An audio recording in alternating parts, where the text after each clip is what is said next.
श्री स्वामी समर्थ। स्वागत आहे तुमचं माझ्या YouTube चॅनल मध्ये। आजचा दिवस तुम्हाला खूप छान सुख समाधानाचा जाओ ही स्वामींच्या चरणी प्रार्थना करते आणि आज या नवीन व्हिडिओला सुरुवात करते। तर बघा मित्रमैत्रिणींनो, बुधवारी आलेली आहे 26 फेब्रुवारीला म्हणजेच बुधवारला आलेली आहे महाशिवरात्री। तर आपल्याला या दिवशी महाशिवरात्रीच्या दिवशी प्रत्येक आईने आपल्या मुलांसाठी हा जो एक उपाय आहे तर तो आवर्जून करायचा आहे।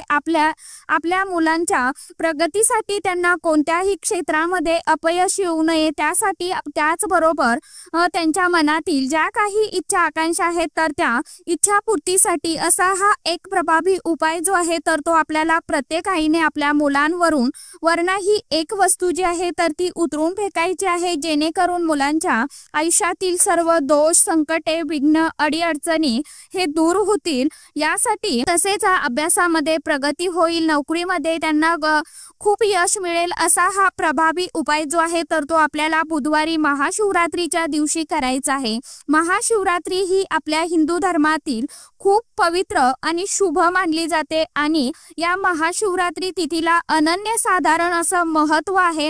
या दिवशी आपण महादेवांची सेवा, उपासना, आराधना करत असतो। महादेव ज्या प्रकारे की सांब सदाशिव आहेत, आपल्या मनातील ज्या काही इच्छा आकांक्षा आहेत तर त्या नक्कीच पूर्ण करण्याचं काम हे देवादिदेव महादेव करत असतात। महादेवांची सेवा कोण करत नाही? या पृथ्वी तलावरती असणारे प्रत्येक मनुष्य, झाड, झुडूप, पशु, पक्षी, प्राणी, जीव, जंतू, भूत, प्रेत, पिशाच, बाधा हे सर्वच महादेवांची उपासना करत असतात। कारण ते असुर सुद्धा महादेवांची उपासना करतात, कारण महादेव हे आपल्या भक्ताला आपल्या भक्तीचं जे काही फळ आहे तर ते नक्कीच प्राप्त करून देत असतात।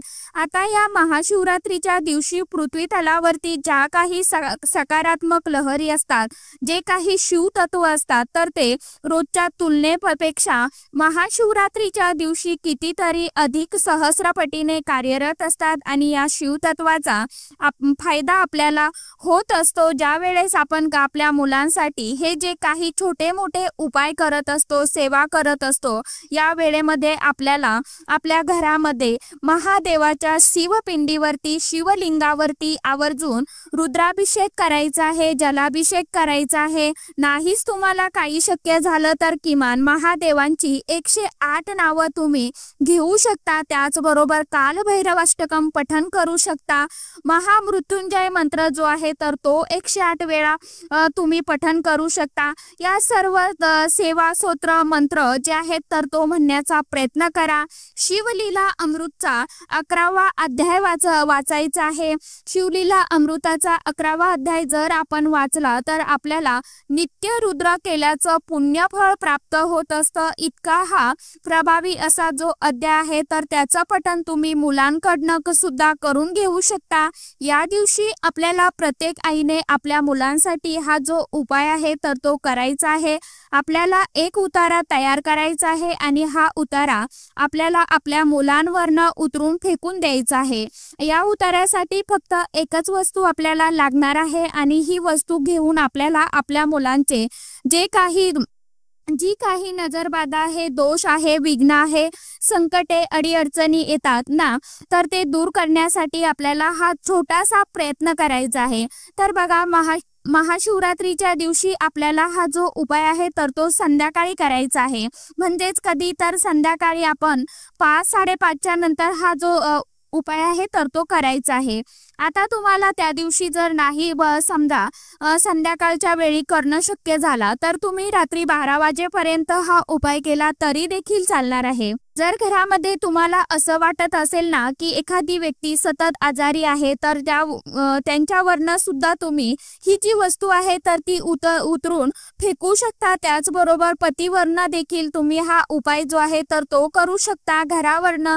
घरातील प्रत्येक व्यक्तीवरनं तुम्ही हा उतारा उतरून फेकू शकता। तर आता हा उपाय तुम्हाला कशा पद्धतीने करायचा आहे, कुठे नेमकी कोणती वस्तू तुम्हाला घ्यायची आहे याविषयीची संपूर्ण माहिती मी आजच्या या नवीन व्हिडिओमध्ये तुमच्या बरोबर शेअर करणार आहे।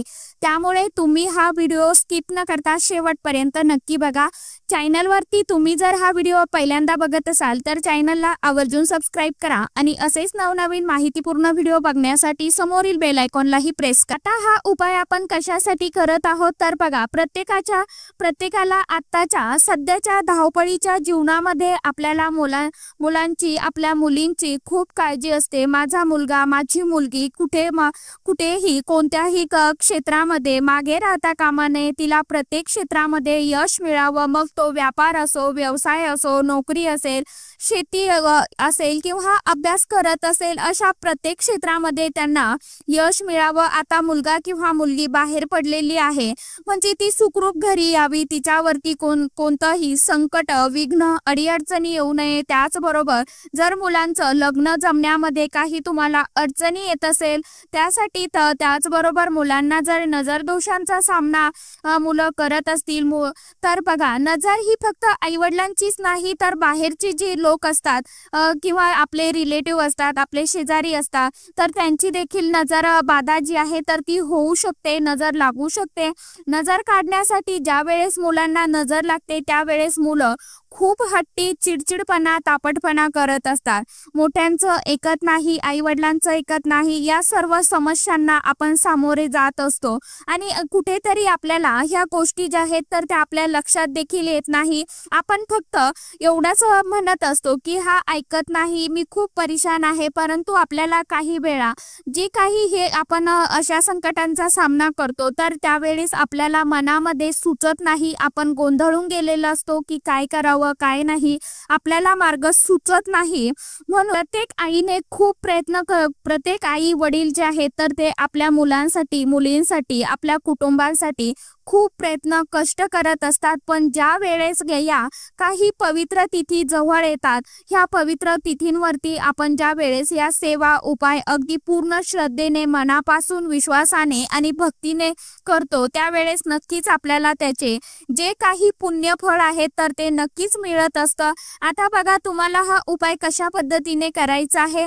आपण मुलं खूप उच्च प्रतीचं शिक्षण घेतलंय परंतु त्यांना नोकरी मिळत नाही, मनासारखी नोकरी मिळत नाही, अभ्यास करतात तरीही अभ्यास केलेला जो आहे तर तो लक्षात राहत नाही। मुलगा खूप हुशार आहे परंतु अचानकच त्याचं अभ्यासामधलं लक्ष जे आहे तर ते कमी झालेलं आहे। कुठेतरी जो ग्रहदोष, कुठेतरी कुंडलीतील जे काही दोष, वास्तुदोष, पितृदोष आहेत, या सर्व गोष्टींचा सामना मुलं करत असेल तर त्यासाठी आपल्याला हे जे प्रभावी उपाय आहेत तर ते करणं खूप गरजेचं मानलं जातं। एखादा उपाय ज्या वेळेस आपण करत असतो तर तो उपाय शक्तीने, भक्तीने आणि पूर्ण विश्वासाने करण्याचा आपल्याला प्रयत्न करायचा असतो। आता हा उपाय तुम्ही ज्या वेळेस करणार आहात त्यावेळेस एक गोष्ट लक्षात ठेवायची आहे, कोणतीही सेवा किंवा कोणताही उपाय तुम्ही ज्या वेळेमध्ये करता तर तो गुप्त ठेवायचा असतो, कारण लोकांच्या मनात आपल्याबद्दल काय विचार असतात, काय भावना असतात हे आपल्याला माहित नसतं। त्यामुळे आपण हा उपाय गुप्त ठेवून करत चला। आता काय करायचं आहे बघा, ह्या उपायांसाठी तुम्हाला सर्वांनाच माहित आहे की पिवळी मोहरी जी आहे तर ती तुम्हाला आपल्या स्वामींच्या केंद्रामध्ये मिळून जाईल किंवा जिथे कुठे पूजेचं साहित्य मिळतं त्या दुकानावरती तुम्हाला पिवळी मोहरी सहज मिळून जाईल। तुम्ही विचारून बघा, अजून टाइम आहे, 1-2 दिवस टाइम आहे, तुम्ही आणू शकता। आता ही पिवळी मोहरी तुम्हाला विकत आणायची आहे आणि उपायासाठी पिवळी मोहरी घ्यायची आहे। ते मोहरीची डाळ आपल्याला घ्यायची नाही, याची आपल्याला काळजी घ्यायची आहे। हा उपाय तुम्ही मुलांसाठी, मुलींसाठी करू शकता, वयाची कोणतीही मर्यादा नाही। त्याचबरोबर मुलं जर बाहेर गावी शिक्षणासाठी कुठेतरी असतील तर काय करावं तर तेही मी तुम्हाला सांगणारच आहे। बघा, पिवळी मोहरी तुम्हाला तुमच्या उजव्या हातामध्ये घ्यायची आहे, त्यानंतर तुम्हाला तुमच्या देवघरासमोर आसनावरती बसायचं आहे। नंतर तुम्हाला त्यामध्ये आपल्या घरामध्ये जी अगरबत्तीची रक्षा असते तर ती तुम्हाला थोडीशी घ्यायची आहे त्यानंतर तुम्हाला एक वेळा वल्गा सुक्तम जे आहे तर ते आपल्या नित्यसेवेच्या पुस्तकामध्ये आहे बघा, तर तुम्हाला ते पठण करायचं आहे। हे वल्गा सुक्त जे आहे तर ते तुम्हाला तुमच्याकडे नित्यसेवेचं पुस्तक असेल तर त्यामध्ये तुम्हाला मिळून जाईल, नाही तर तुम्ही मोबाईलवरती, यूट्यूबवरती सर्च करा, अगदी छोटंसं आहे, तुम्हाला ते लगेच मिळून जाईल। एक वेळेस वल्गा सुक्तम आणि 11 वेळेस तुम्हाला महामृत्युंजय मंत्राचं पठण करायचं आहे। ओम त्र्यंबकम यजामहे सुगंधिम पुष्टिवर्धनम उर्वारुकमेव वंदनात मृत्युमुक्ष मामृतात। हा जो महामृत्युंजय मंत्र आहे तर तो त्याचं पठण तुम्हाला 11 वेळा करायचं आहे, 21 वेळा करायचं आहे। ज्यांना शक्य होईल त्यांनी आवर्जून 108 वेळा करण्याचा प्रयत्न करा। या ज्या 2 सेवा आहेत तर त्या तुम्हाला खूप प्रभावी सेवा आहेत तर त्या तुम्हाला पठण करायचे आहे। वल्गा सुक्तम हे कशासाठी वापरलं जातं तर नकारात्मक शक्ती, इडापिडा, वाईट बाधा, नजर दोष जे आहेत तर ती नष्ट होण्यासाठी आणि महामृत्युंजय मंत्र जो आहे तर तो सर्वांनाच माहीत आहे की कशासाठी वापरला जातो। त्यामुळे या 2 सेवा ज्या आहेत तर त्या आपल्याला आवर्जून करायच्या आहे। नंतर आता काय करायचं तर मुलांना खाली जमिनीवरती बसवायचं आहे। बसवल्यानंतर मुलांच्या डोक्याकडून पायाकडनं आपल्याला 7 वेळेस तुम्हाला ही जी पिवळी मोहरी आहे तर ती उतरून घ्यायची आहे। अँटी क्लॉकवाईज तुम्हाला ही संपूर्ण मुलांच्या डोक्यापासून हात न्यायचा आहे आणि त्यानंतर पूर्ण गोल आपल्याला ज्या प्रकारे घड्याळ फिरतं, घड्याळाची काठी फिरतात त्या पद्धतीने आपल्याला आपला जो हात आहे तर तो गोल गोल फिरवायचा आहे। किती वेळेस तर 7 वेळेस आपल्याला मनामध्ये ओम नमः शिवाय किंवा श्री शिवाय नमस्तुभ्यम या मंत्राचं पठण करायचं आहे, करत राहायचं आहे। त्यानंतर ही जी पिवळी मोहरी आहे ना तर ती तुम्हाला आपल्या घराच्या बाहेर जायचं आहे आणि घराबाहेर आल्यानंतर ती एखाद्या ठिकाणी तुम्हाला फेकून द्यायची आहे। तुम्हाला फक्त व्यवस्थित जागेमध्ये टाकायचे आहे की जेणेकरून इतरांचे किंवा आपलेच त्या मोहरीवरती पाय पडणार नाही याची आपल्याला काळजी घ्यायची आहे। आणि आपण हे जे उतारे करतो, उपाय करतो आणि आपण ह्या ज्या काही वस्तू आहे तर त्या कुणाच्या अंगणामध्ये कृपया टाकू नका की जेणेकरून आपल्या पासून कुणाला दुःख पोहोचेल, हानी पोहोचेल असे उपाय करू नका। कारण उपाय जे असतात आणि ह्या ज्या तिथी असतात तर तेव्हा जी ऊर्जा असते तर ती खूप प्रमाणामध्ये असते। आपल्यापासून कुणाला दुःख पोहोचेल या तसे उपाय करायचे नाही, आपल्यापासून कुणाला दुःख मिळेल तशी भावना ठेवून आपण हा उपाय करायचा नाही। कदापि त्याचे परिणाम तुम्हाला उलट भोगावे लागतील। आपल्यापासून कुणाला त्रास होणार नाही याची आपल्याला काळजी घ्यायची आहे जेणेकरून कुणाचेही पाय पडणार नाही। अशा आपल्याला एका साईडला टाकायचे आहे। फेकत असताना माझ्या मुला आपण आता ही जी मोहरी आहे पिवळी तर ती फेकत असताना आपल्याला मनामध्ये सकारात्मक बोलायचं आहे। माझ्या मुलाचे, मुलीचे जे काही नजरबाधा आहे, सर्व दोष आहे, विघ्न आहे तर ते संपलेले आहे अशी मनामध्ये आपल्याला भावना व्यक्त करायची आहे। मनामध्ये सकारात्मक विचार आपल्याला ठेवायचे आहे। मुलं बाहेरगावी शिक्षणासाठी असतील तर मग तुम्ही त्यांच्या फोटोवरनं हा उपाय करू शकता। आता एक गोष्ट लक्षात ठेवा, ज्या पिवळ्या मोहरीवरती आपण केलेली सेवा आहे, आता सपोज तुमच्याकडे 2 मुलं आहेत किंवा 2 मुली आहेत तर ती पिवळी मोहरी आहे तर ती तुम्हाला एका प्लेटमध्ये काढून घ्या। सेवा झाल्यानंतर एका प्लेटमध्ये ठेवा आणि त्यानंतर थोडीशी पिवळी मोहरी घ्यायची आहे, पहिल्या मुलांवरनं उतरून ती फेकून द्यायची आहे। परत दुसरी पिवळी मोहरी घ्यायची आहे आणि दुसऱ्या मुलांवरनं उतरून फेकून द्यायची आहे। किंवा परत तुम्ही तुमच्या पतीवरनं, घरातील व्यक्तीवरनं आपल्याला स्पेशल घ्यायची आहे, थोडी थोडी चिमूटभर घ्यायची आहे, जास्त काही घ्यायची नाही। परंतु आपल्याला एका मुलांवरनं आपण ही मोहरी ओवाळत आहे तर ती घ्यायची, एका प्लेटमध्ये ठेवायची, परत दुसरी घ्यायची, दुसऱ्या व्यक्तीवरनं आपल्याला हा उपाय करायचा आहे। तर त्यावेळी आपल्याला दुसरी मोहरी घ्यायची आहे आणि एका प्लेटमध्ये तुम्ही जमा करून ठेवू शकता आणि ती नंतर एकदाच तुम्ही फेकून देऊन येऊ शकता। फक्त आपल्याला एकच काळजी घ्यायची आहे की जेणेकरून आपण जिथे कुठे ह्या वस्तू टाकतो तर त्यावरती कुणाचे किंवा आपले पाय पडणार नाही, आपल्यापासून कुणाला दुःख पोहोचणार नाही, हानी पोहोचणार नाही याची आपल्याला आवर्जून काळजी घ्यायची आहे।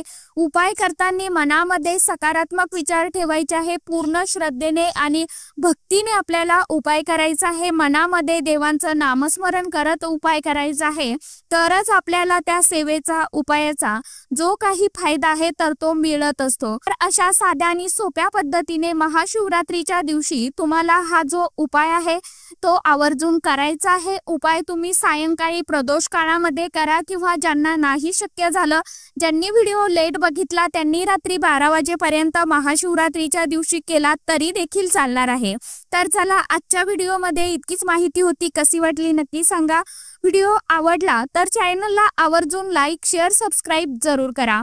परत भेटूया नवीन माहिती सोबत नवीन व्हिडिओ सोबत। तोपर्यंत सर्व माझ्या YouTube परिवाराला श्री स्वामी